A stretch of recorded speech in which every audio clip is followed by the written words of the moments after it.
Fatima college కూల్చేందుకు ధైర్యం లేదా?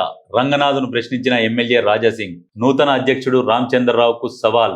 Dummy కాదని నిరూపించుకునేందుకు ఇదే అవకాశం. ఫాతిమా కాలేజీని కూల్చివేయడానికి హైడ్రా కమిషనర్ రంగనాథ్కు ధైర్యం చాలడం లేదా అని ఎమ్మెల్యే రాజాసింగ్ నిలదీశారు. మంగళవారం మీడియాకు విడుదల చేసిన ప్రకటనలో హైడ్రా చర్యల వల్ల అనేక పేద కుటుంబాలు రోడ్ల పాలయ్యాయని ఆవేదన వ్యక్తం చేశారు. పేదలకు ఒక న్యాయం, ఫాతిమా కాలేజ్కి ఒక న్యాయమా అని ఆయన ప్రశ్నించారు. బీజేపీ రాష్ట్ర నూతన అధ్యక్షుడు రామచంద్రరావుకు రాజాసింగ్ సవాల్ విసిరారు.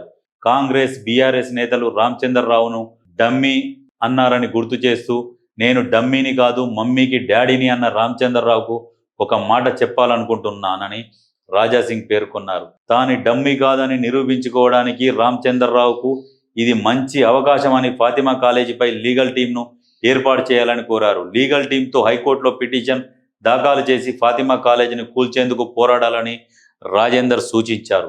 నేను డమ్మీనో మమ్మీనో మమ్మీకి డాడీనో తర్వాత చెప్తున్న రామచంద్రరావు గారికి ఖచ్చితంగా మన రాజాభయ్య సవాల్ ఇసిరిండు. ఏంది ఫాతిమా కాలేజీని కూలగొట్టాలి, దానిపై లీగల్ టీంని ఏర్పాటు చేసి కోర్టుకు పోయి ఫైట్ చేయమని చెప్తున్నాడు.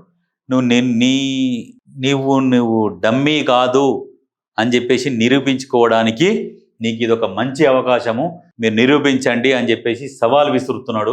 మరి ఆ సవాల్ని రామచంద్రరావు గారు స్వీకరిస్తారా లేదా లైట్ తీసుకుంటాడా అనేది తెలియదు. కాకపోతే ఈయన పార్టీకి రాజీనామా చేసి బయటకు వచ్చినాక కూడా ఇంకా బీజేపీ నేతలు ఎవరు కూడా కరెక్ట్ స్పందిస్తలేరు. ఒక రాకేష్ రెడ్డి ఒక్కడే స్పందించిండు. ఈ కొంతమంది రాణి రుద్రమాదేవి ఇలాంటి వాళ్ళేమో పోతే పోనీ అన్నట్టుగా మాట్లాడుతున్నారు. కానీ బీజేపీకి ఎంత నష్టం జరుగుతుంది అనేది అంచనా వేయలేకపోతున్నది అని అది వాళ్ళకే తెలుసు, తర్వాత తెలుస్తుంది వాళ్ళకు.